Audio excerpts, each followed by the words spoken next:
안녕하세요. 반갑습니다. 언어 교수 이론 5강 문법 번역식 교수법입니다. 자, 여러분 5강까지 오기까지 우리가 언어 교수 이론의 각종 이론들에 대해서 살펴보았고 또 지난 시간에는 그런 교수법의 역사에 대해서 한번 전체적으로 훑는 시간을 가졌습니다. 자, 이번 시간부터는 본격적으로 각 교수법의 특징, 또 이론적 배경, 또 그 교수법으로 실제 수업을 구성할 때 어떤 방식으로 구성이 되는지에 대해서 이모저모를 살펴보겠습니다. 자, 오늘 그 첫 번째 시간으로요, 문법 번역식 교수법인데요. 이미 문법 번역식 교수법이라는 단어 자체는 여러분께서 많이 들으셨을 것 같습니다. 이번 시간 이후에 소개하게 될 여러 교수법 중에서 가장 처음 시도되고 활용되었던 교수법이라고 할 수 있습니다. 자, 그러면 이번 시간에 문법 번역식 교수법에 대해서 한번 상세히 살펴보도록 하죠. 자, 우리가 이번 시간부터 문법 번역식 교수법 시작으로 뭐 여러 가지 교수법들을 보겠는데 먼저 이 교수법 들어가기 전에 각종 교수 이론을 이 교수법 여러 가지 교수법들을 한번 그 범주별로 한번 정리해 보는 시간을 가지도록 하겠습니다. 이러한 작업이 필요한 것은 우리가 개별 교수법의 특징, 이론적 배경 이런 것들을 앞으로 배워갈 때 그저 어떤 내용적 지식 차원에서 암기해야 될 것들만 우리가 계속 외워야 되는 것이 아니라 큰 갈래 안에서 이런 교수법 상호 간에 어떤 차이가 있는지를 비교하기 위함입니다. 그래서 한번 간단하게 그 범주 유형별로 한번 구분해 보도록 하겠습니다. 첫 번째는 우리 관점에 따른 구분을 한번 해보도록 하죠. 전통적 관점이란 게 있습니다. 이것은 20세기 이전부터 그러니까 특별한 어떤 그 언어학적인 아니면 또는 심리학적인 이론의 근거를 두지 않고 그저 교사들이 경험적으로 실천하고 있던 방법이 있습니다. 이런 것이 이제 문법 번역식 교수법, 직접식 교수법이 이에 해당되겠죠. 그 다음에 이제 두 번째부터 어떤 이론적인 배경들이 이 교수법 안에 이제 개입이 되기 시작합니다. 그래서 우리 여러분들이 이미 알고 계시는 청각 구두식 교수법 같은 경우에도 구조주의 언어학, 또 행동주의 심리학 이런 것들이 이론적 배경으로 이제 이 교수법에 영향을 주기 시작했죠. 그래서 두 번째는 구조주의적 접근법이라고 할 수 있는데 대표적인 게 청각 구두식 교수법이고요. 언어는 의미를 나타내기 위한 구조적 요소들의 조직체로 보고 외국어 학습은 목표 언어 체계의 구성 요소들을 숙달하는 것이다. 네, 이렇게 이제 접근한 것이 구조주의적 접근법입니다. 그 다음 세 번째, 기능주의적 관점이 있습니다. 언어를 의사소통 기능과 의미의 표현 수단으로 간주하여 외국어 학습이란 문법적 지식을 단순히 습득하는 것이라기보다 의미와 의사소통 차원에서 이해와 사용 능력을 기르는 것. 대표적인 게 의사소통식 교수법, 자연적 교수법 이런 것들이 있는데요. 자, 여러분 여기에서 문법적 지식을 단순히 습득하는 것. 이것은 뭘까요? 네, 요 구조주의적 접근법이죠. 구조주의적 접근법은 조금 전에 했던 것처럼 그저 그 어떤 목표의 언어 체계의 구성 요소들을 숙달하는 거예요. 계속 반복 연습하고 암기하는 것. 우리 청각 구두식 교수법을 앞에서 잠깐 다룰 때 다 여러분이 익히 들으셨던 것일 겁니다.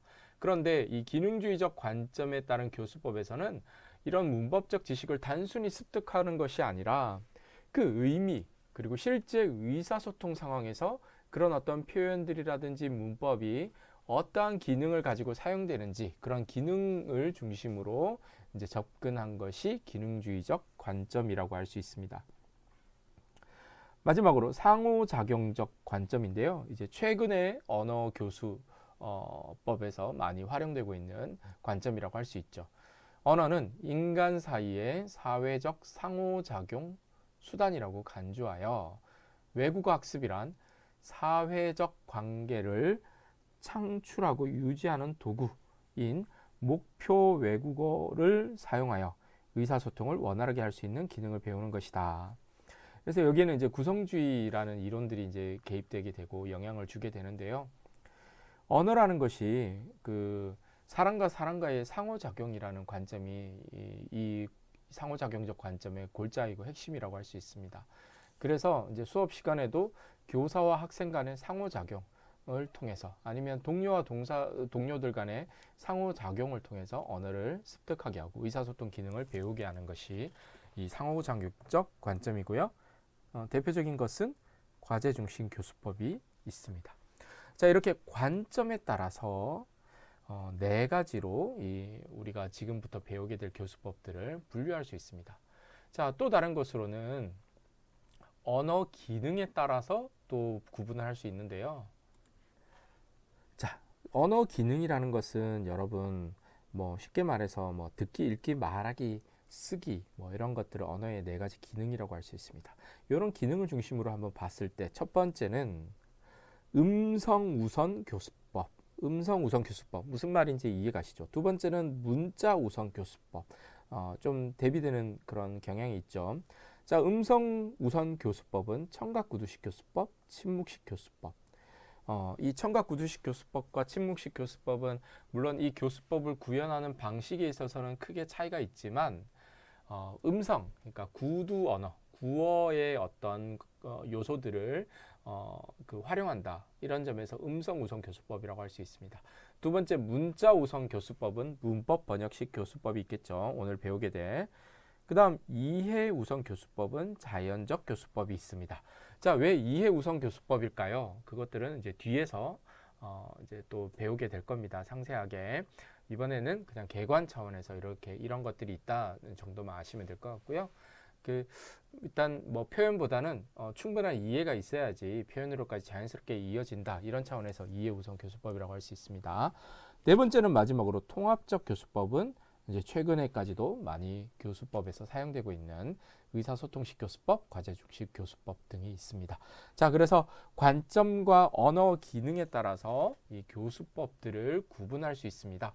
그래서 이 시간 이후로 여러분들이 개별 교수법들을 배워갈 때 앞에서 배운 교수법과 지금 배우는 교수법이 어떤 차이가 있을까? 우리가 그 정도는 우리가 말로 설명할 수 있어야 됩니다. 맞죠?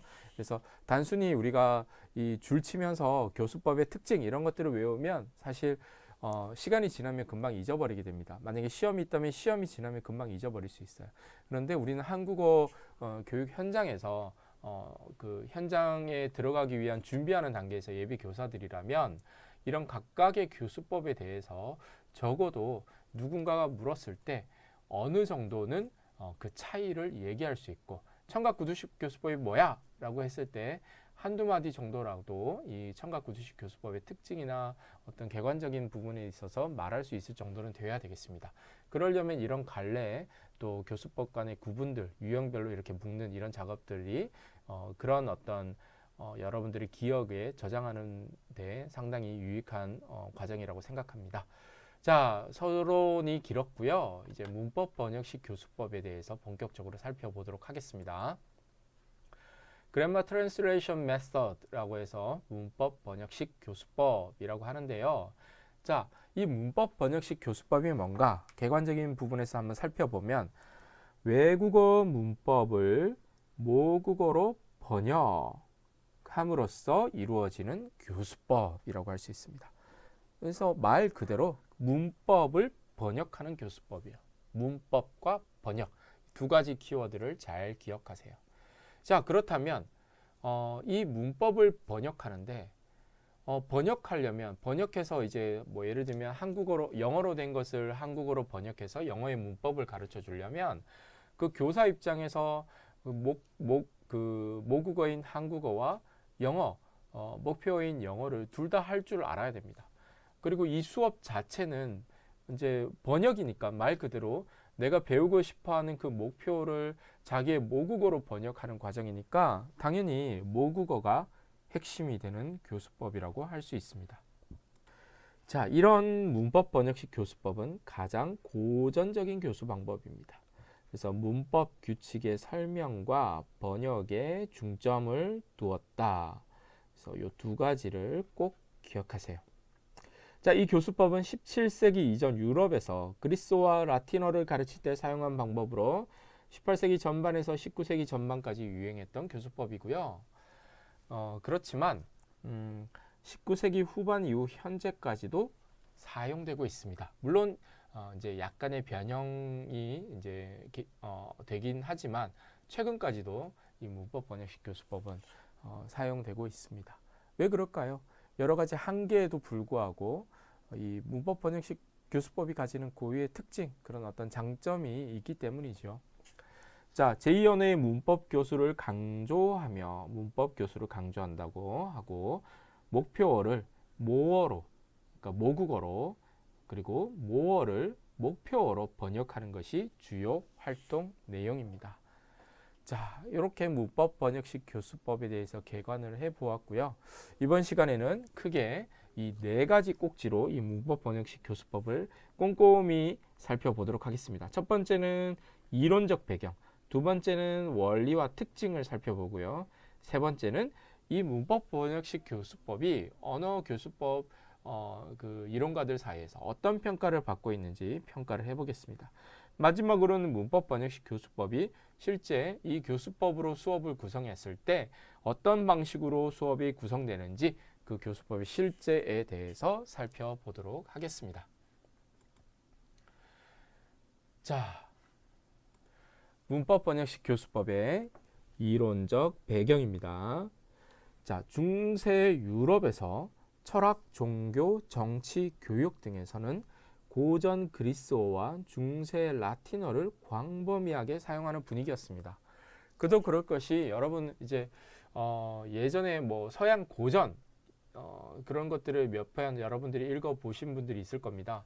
그래서 과거에는 이 당시에는 서양의 어떤 고전들을 읽고 그것을 나누고 그것을 또 토론하는 분위기들이 정치인들과 엘리트 계층 사이에서 유행하듯이 그런 것들을 해왔죠.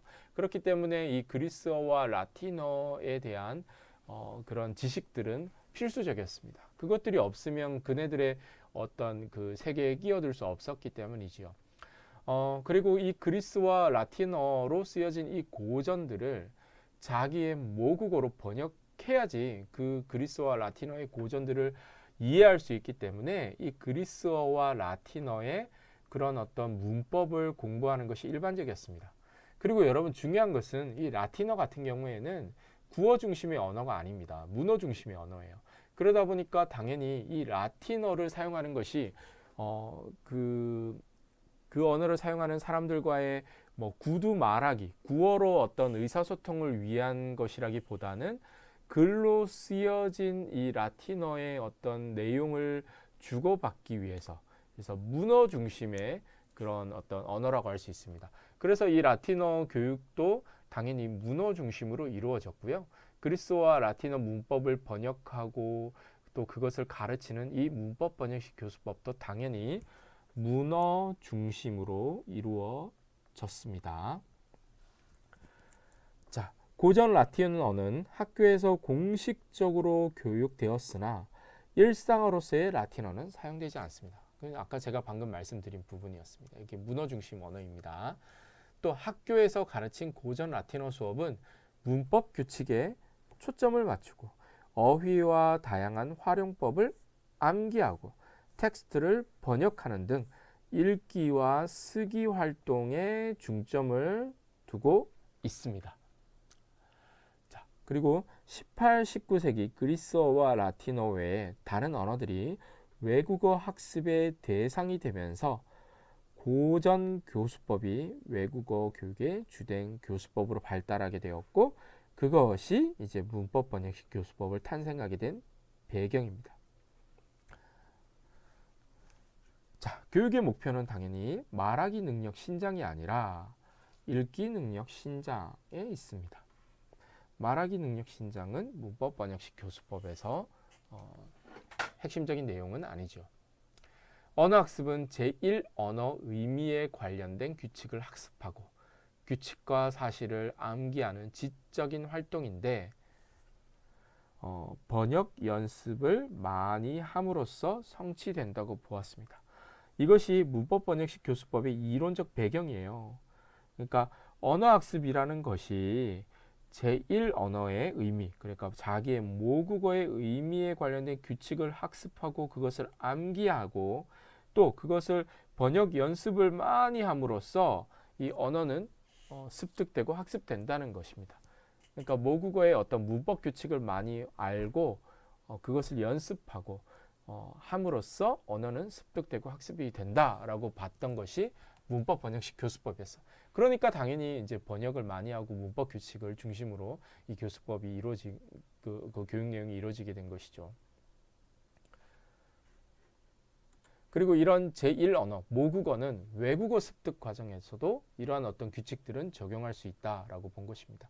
그러니까 외국어도 마찬가지로 문법 규칙을 암기하고 학습하고 번역하는 연습을 통해서 제2 언어도 이제 습득될 수 있다, 향상될 수 있다라고 본 것이죠. 자, 이런 문법 번역식 교수법의 원리와 특징을 한번 보도록 하겠습니다. 일단 전제는 언어는 말보다 글이 우선이다. 아까 문어 중심이라고 했습니다. 계속 비슷한 내용들이 반복됩니다. 자, 이렇게 반복되는 키워드들은 여러분들께서 꼭 기억하시고 이해하셔야 됩니다. 자, 그 다음 2번 외국어 학습의 목적이 문헌 연구의 도구 또는 학습자의 논리력을 키우는 것이다. 자, 이것도 기억하시고요. 그 다음 세 번째 외국어 학습은 연역적인 과정이며 모국어에 의존하여 학습되어야 한다. 이게 모국어에 의존해야 된다. 이것도 중요한 거죠. 이제 이후에 나오는 교수법들은 또 목표에 의존하게 되고요. 이게 문법 번역식 교수법의 반작용으로 나오게 된 교수법들은 이제 모국어에 의존했을 때 목표의 언어 능력이 많이 향상되지 못하였다. 그래서 모국어를 배제하자. 목표만으로 우리 수업을 구성하자. 이런 교수법들이 이제 나오게 됩니다. 왜 그런 교수법이 나왔을까? 당연히 모국어에 의존하는 교수법의 한계를 경험했기 때문이죠. 이 문법 번역식 교수법은 모국어에 철저하게 의존하게 됩니다. 그리고 그 어떤 연역적인 과정이라는 것은 어떤 문법적인 규칙을 먼저 설명하고 그것의 어떤 활용이라든지 사례들은 뒤에 얘기하는 것이죠. 반대가 귀납적인 방법입니다. 이후에 나오게 되는 이제 다른 학습자 중심 교수법들은 귀납적인 방법으로 또 문법 규칙 같은 것들을 이제 가르치게 되는 것이죠. 자, 원리를 살펴보겠습니다. 외국어 연구의 목표는 문학 작품을 읽거나 정신 수양과 지적 발달을 도모하기 위한 것이다.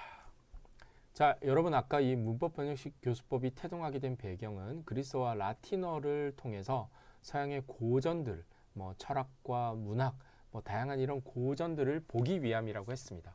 그렇기 때문에 이 외국어 연구의 목표 또한 언어 자체에 있다기보다는 그런 문학 작품을 읽고 그것을 통하여서 정신 수양과 지적 발달을 도모하기 위한 것, 그것이 이 외국어 연구의 목표라고 할 수 있습니다. 문법 번역식 교수법 안에서 수업은 모국어를 주로 사용합니다.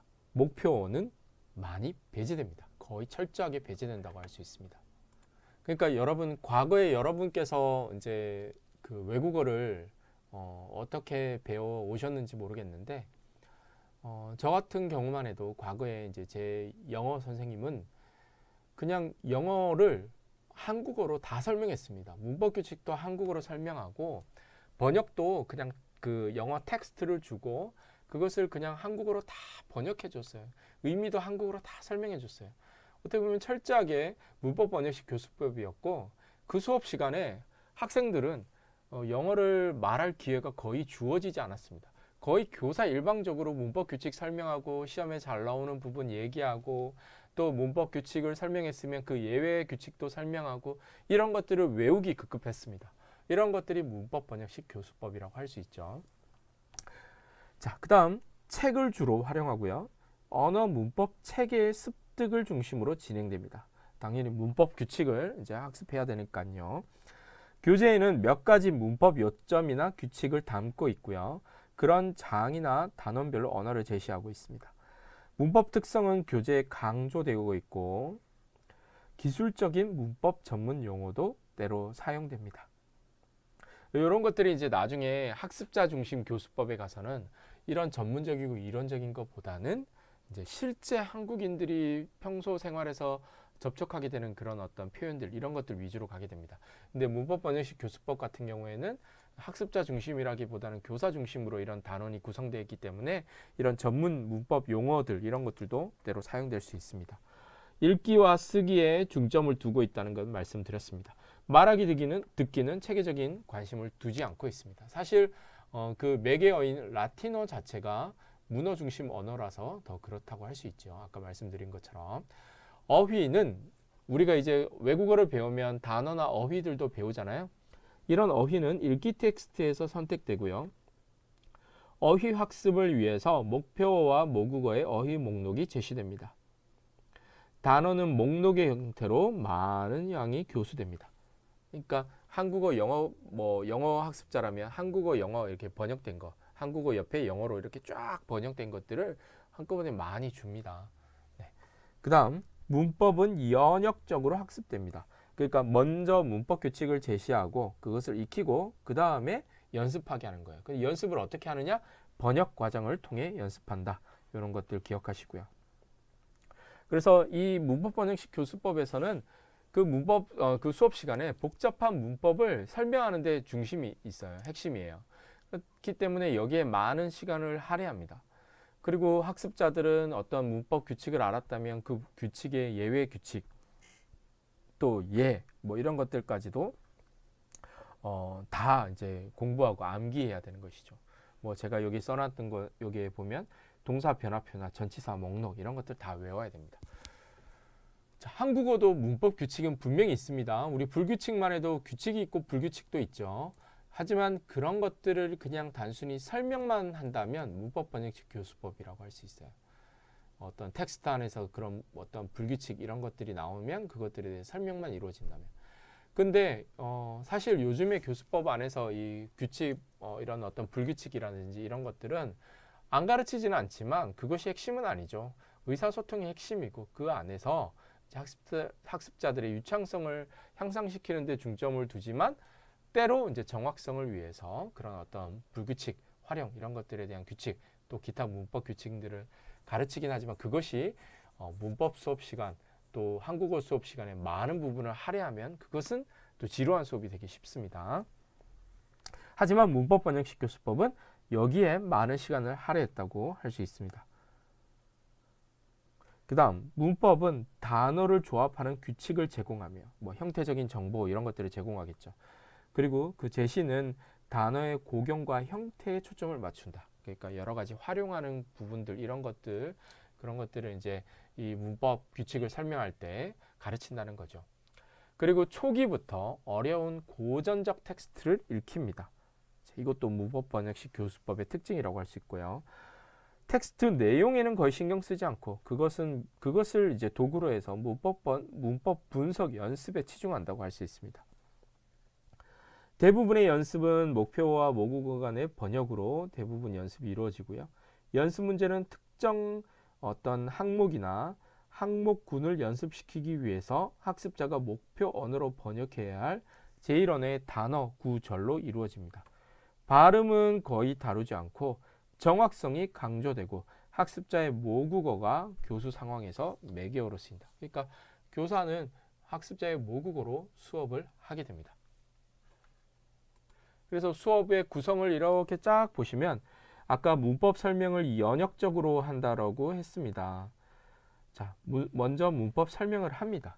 그리고 이 문법에 대한 어떤 언제 이 문법이 이제 변형이 되고 활용이 되는지 이런 어떤 구조들, 어떤 단어와 결합하는지 이런 것들을 연습하게 되죠. 그리고 모국어로 번역하고 그 다음에 어휘를 암기하는 이런 방식으로. 중요한 건 이거죠. 문법 설명을 먼저 하고 그 이후에 연습한다. 그리고 번역을 한다. 이런 것들이 핵심이라고 할 수 있습니다. 자, 여기까지 이제 문법 교수법의 어떤 이론적 배경, 개관에 대해 살펴보았는데 조금 감이 오시나요? 그러니까 문어 중심 그리고 문법 설명과 번역을 중심으로 하는 교수법이다라고 말씀을 드렸고요. 왜 문어 중심이냐? 그 이전의 어떤 이론적 배경, 역사적 배경에 기인한다라고 말씀을 드렸습니다. 자, 그러면 여기까지 해서 한 템포 쉬고 우리 다음 시간에 문법 번역식 교수법의 특징을 본격적으로 또 한번 살펴보도록 하겠습니다.